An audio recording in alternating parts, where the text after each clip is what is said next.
Tonight on PhillyCAM Voices, deep cuts to state funding for local community college. Students struggle with paying tuition. Voting machines, they will be ready for the next election. And find out why one group does not want the new SEPTA natural gas plant to open in Nicetown section of Philadelphia.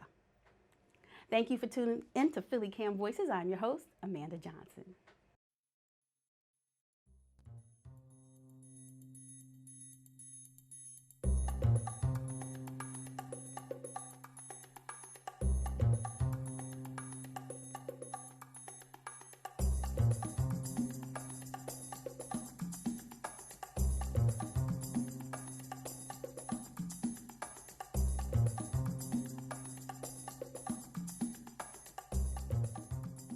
We begin our night with students struggling to pay for tuitions and books at the local community colleges.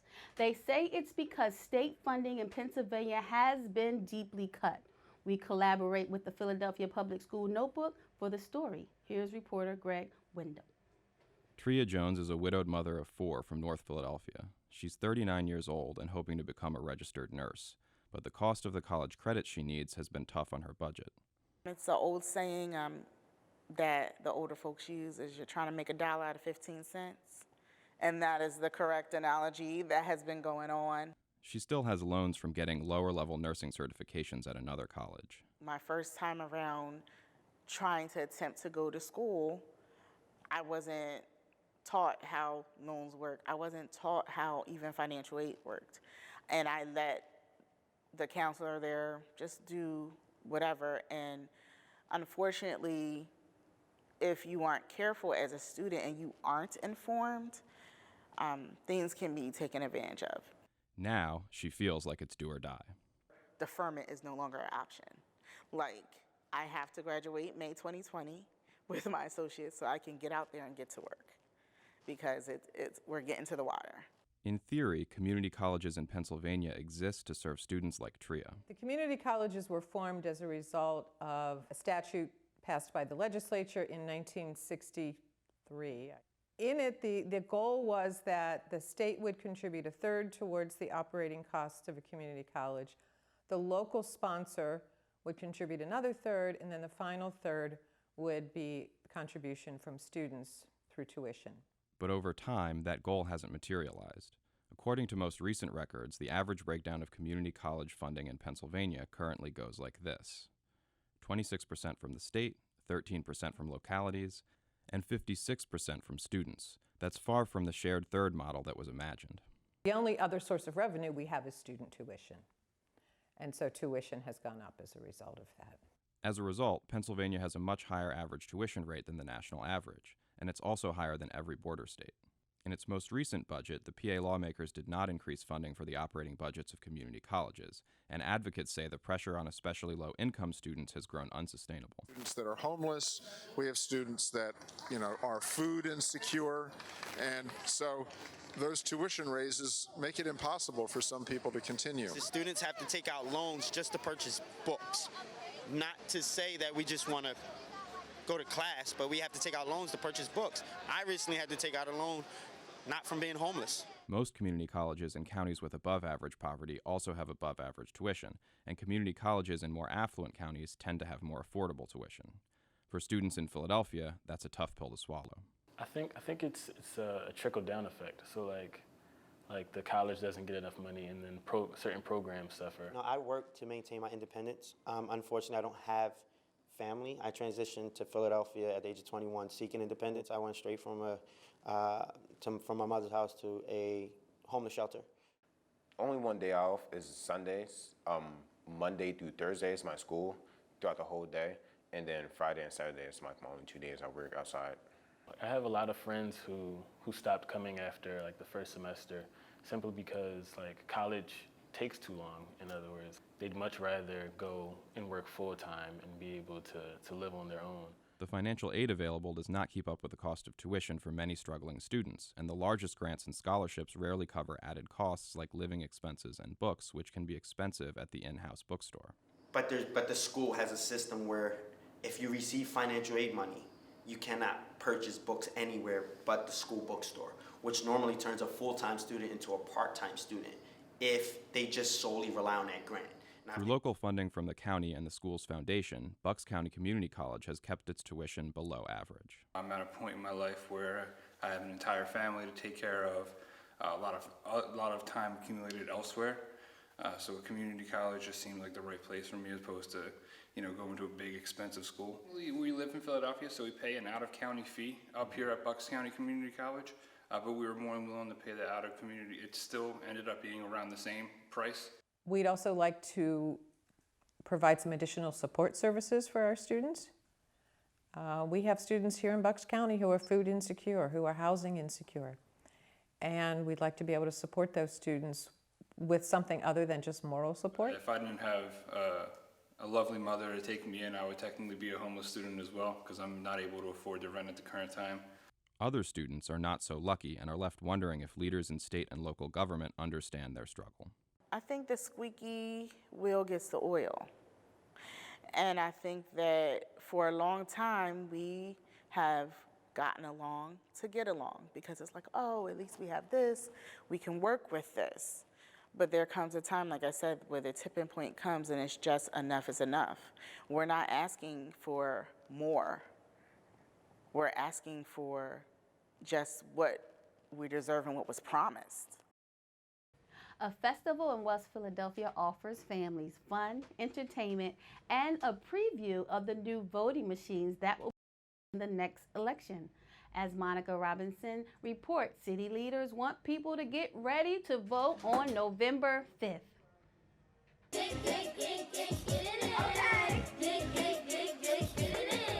District Day, hosted by Senator Vincent Hughes, Councilman Curtis Jones Jr., and State Representative Morgan Cephas, was a great event for residents in West Philadelphia. Annual event, always in August, something that folks in the neighborhood look forward to, enjoy their family, enjoy their neighbors, and we're providing a safe environment here for folks to do that. Plus, we're providing information and a lot of good music and a lot of good food, too. The festival offered 80 different groups with all kinds of information. One of them was the Pennsylvania chapter of the National Coalition of 100 Black Women. It was there registering people to vote. We are doing voter engagement, education, and registration. We're making sure our folks know what the important dates are for the November 2019 voting cycle, and we want to make sure that folks are registered, and if they need to change their information, maybe they need to change their name, maybe they need to change their address, maybe they need to know where their polling place is. We're trying to give them information and the tools so that they can make that change today. Tiffany Wilson says events like this are crucial to reaching the African American community. I think it's important to the Black community because every 6 months, for the most part, we are voting. We are choosing leaders to move us forward. The city of Philadelphia has a poverty and a deep poverty rate that is astronomical for a city of its size, and we want to make sure the right folks are in the right place to make decisions on behalf of our communities. The city of Philadelphia also had new voting machines on display. People can do a demonstration of new voting machines because they're very different. They're much more secure than what we used to have, and we want folks to learn up on those machines now so that there's no problems in November of this year. What's different about the machines is there's touch screen technology, there's papers that you have to insert. It's a totally different machine, so folks really need to get out and practice how to use this. We just want to make sure that people are comfortable, that they've seen them before, like they're distant cousins. Like, oh, I know that machine. I've used it before. So we want them to be comfortable so that in November, we have no hiccups. So we asked Shannon Cooper with the City of Philadelphia to give us a demonstration. We have two ways now. We have the paper trail and we have the USB that's in here, okay? So what you're gonna do is you're gonna go up to your polling place and you're gonna give them your information and they're gonna print you out a ballot like this. It's gonna have your ward and division, your party, it's gonna be yours, okay? And you're gonna insert it in here just like this. It's gonna take it up. You can either pick from English or Spanish. It's already defaulted on English. So you're gonna hit start voting. Now we can enlarge the text too, which this is pretty cool, just in case you have problems seeing. We have enlarged text. You can change the contrast to black and white. You can always go back and change the language to Spanish or English, if that's always there. So we're gonna go back to the ballot now. So here's your ballot. You can do full ticket, which is straight Democrat. You could do straight Republican, that's straight party. Or you can always individually vote like the other way. Your questions are over here. Your ballot questions are on your right. You can full text them. It'll be bigger. So you just answer your questions. When you're finished, you print ballot. If you want to return and you want to make any changes, you can always go to return the ballot. But when you're done, you do print. And then it's going to come out right here so you can double check your selections. Okay, so as you review them, everything's good. You hit vote, and it takes it up and it gets stored in the back, and you're finished. Reporting for PhillyCAM Voices, I'm Monica Robinson. We had a follow-up on a story we first brought to you last month. SEPTA has built a natural gas plant in the Nicetown section of Philadelphia. It is now seeking approval to open it. Joining me now is Lynn Robinson from the group Neighbors Against the Gas Plant. Welcome. Thank you so much for having me. It is a pleasure. Now, we were first introduced to your group last month regarding the protests. Why were you protesting? Well, we chose July to protest because we're waiting for a verdict from the L&I Review Board. This plant was approved, or it got a permit from the AMS, Air Management Services. Air Management Services gives permits to any polluting project, and it's part of the health department, believe it or not. And then we appealed that permit, and 19 months later, we're waiting for a verdict. We thought we were going to get the verdict in July, and that's why we had the protest in July. Oh, where is it located? Wissahickon and Roberts Avenue is where SEPTA's Midvale complex is. Their biggest bus depot is on that property, and the gas plant is right next to it.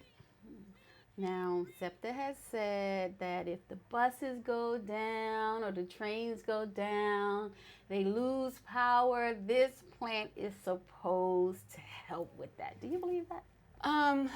No.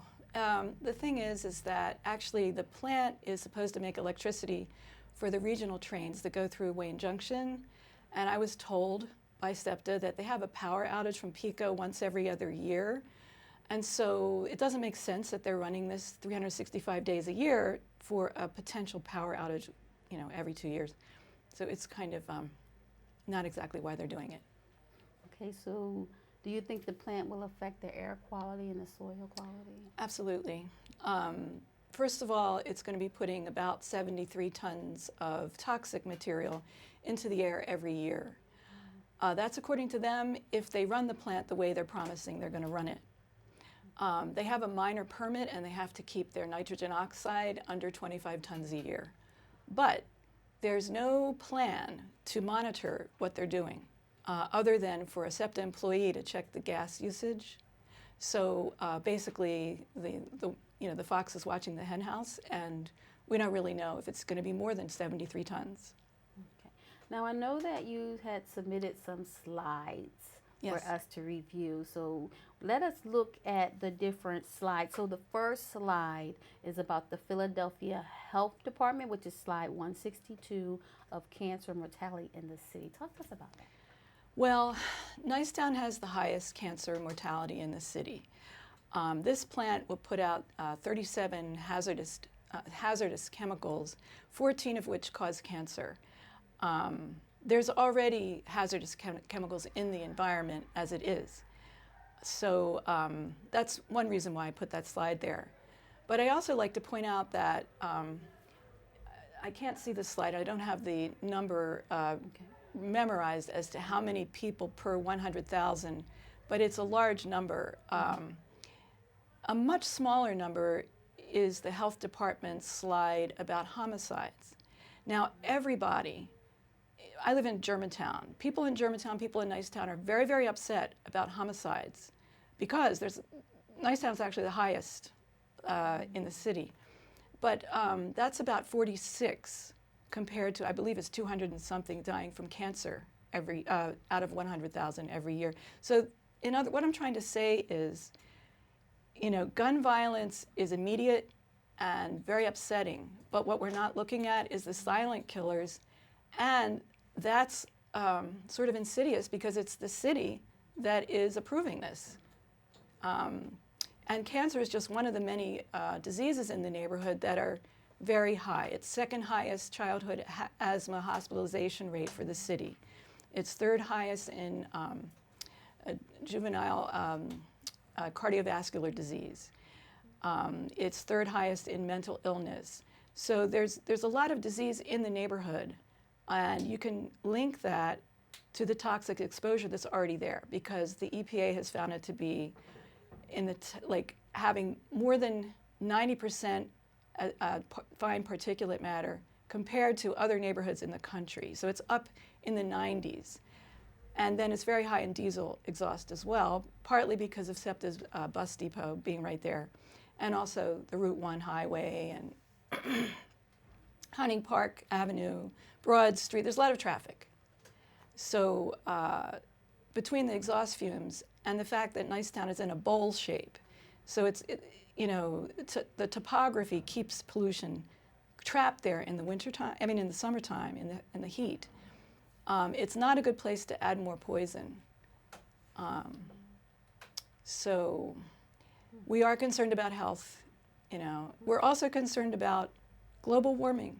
Right. This plant will add about 34,000 tons of carbon dioxide a year, methane leaks, and then the nitrogen oxide itself is like 278 times as potent as carbon dioxide. That's about 25 tons. So it's not a good idea, and it's not needed.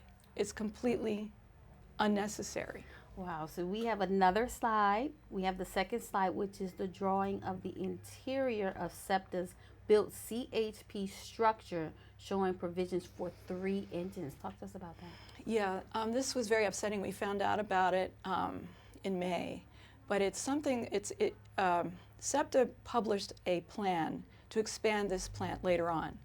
And in the plan, it says that they will apply for a minor permit, but later they will add a 3rd engine to the building that they've already constructed, plus build another building with another engine set, and put a cable that can handle 50 megawatts of power from that area to Wayne Junction. Right now, what they have can only generate 8.9 megawatts. So we're comparing about 9 megawatts to 50.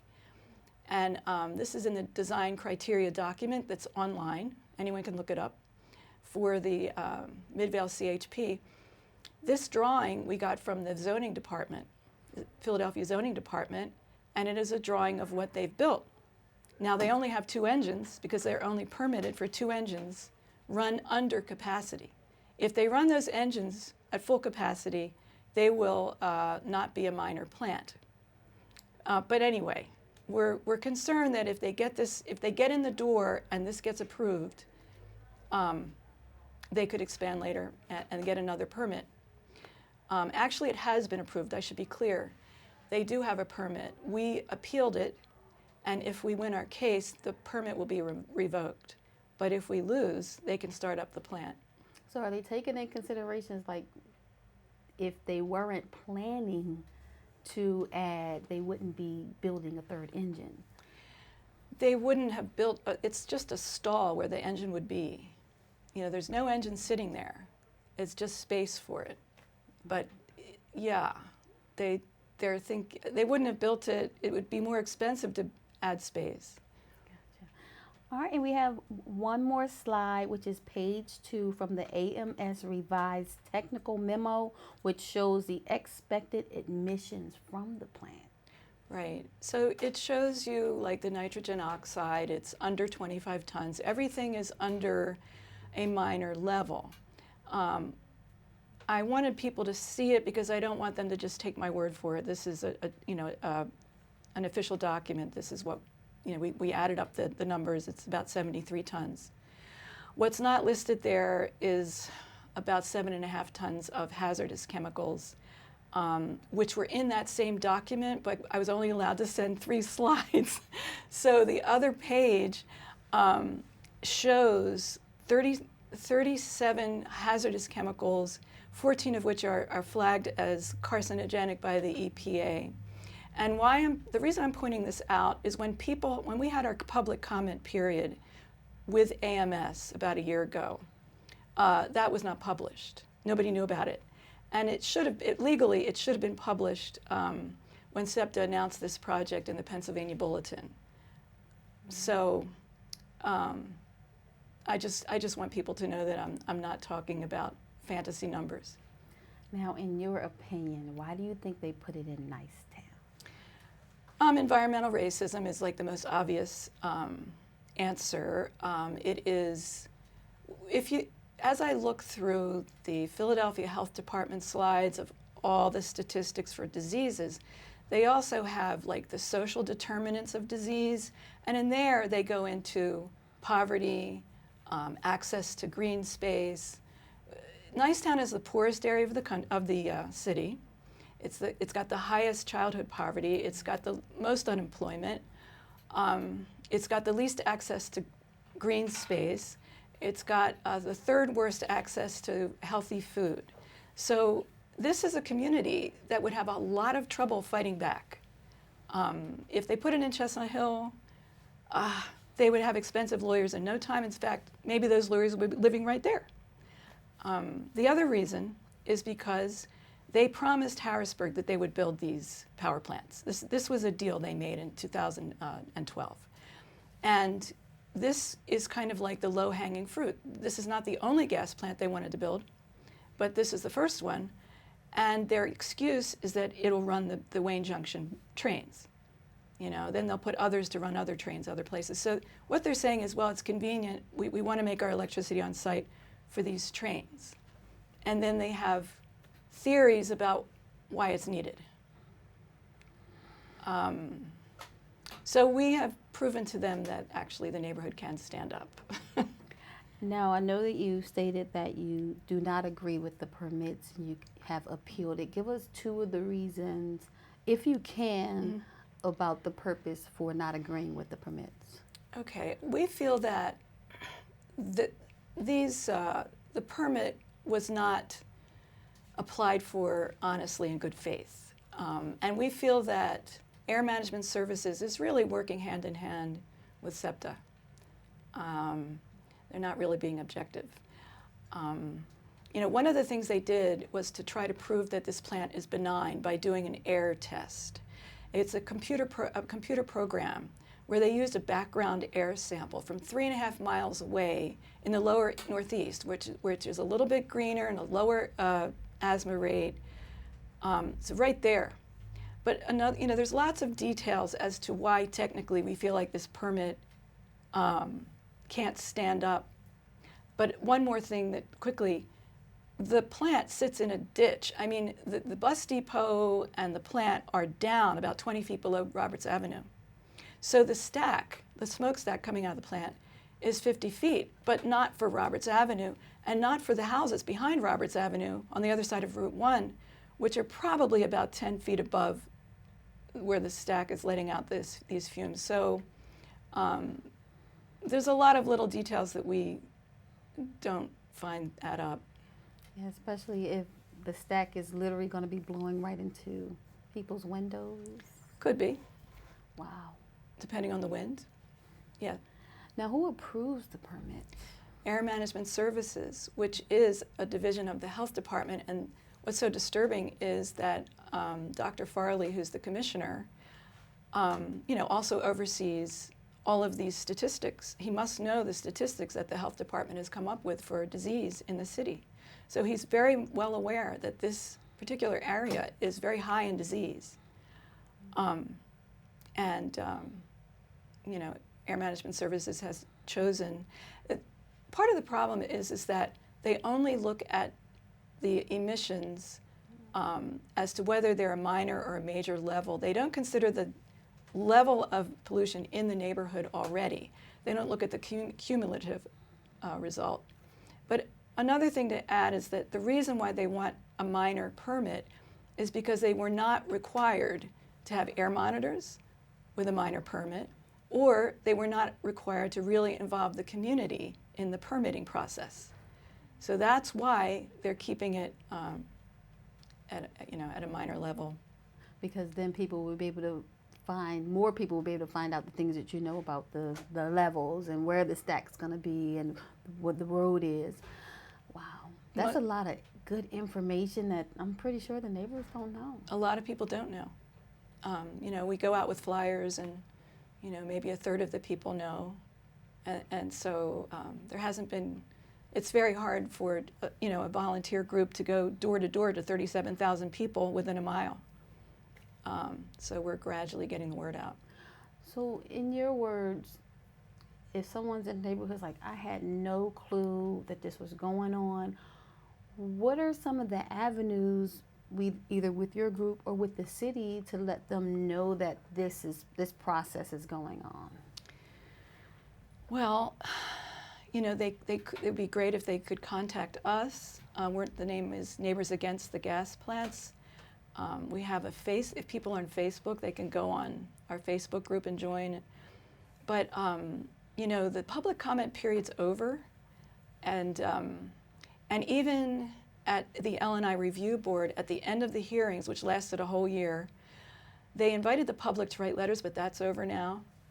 So at this point, if we don't win, it's up to the public to organize, you know, protest. Unfortunately, the mayor is for the project. He pretty much approves anything having to do with natural gas. And Pennsylvania's a fracking state. So Harrisburg has pushed this. The Office of Sustainability, which is trying to do some green initiatives, doesn't see natural gas as a fossil fuel, which it is. They really treat it as some sort of bridge fuel.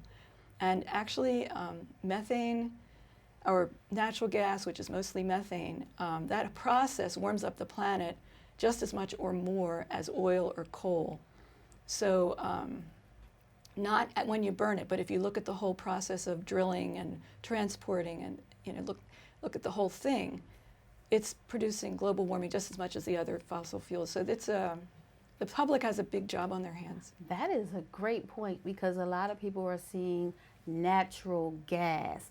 Oh, it's fine, it's natural gas, and that is really the way that they're presenting it. So if someone sees a pamphlet and see natural gas written on it, they're probably not being alarmed. So they need to understand that there is an effect, Yes. even for natural, quote unquote, gas. So what is the next process? Well, we're waiting on the verdict. It could come any day.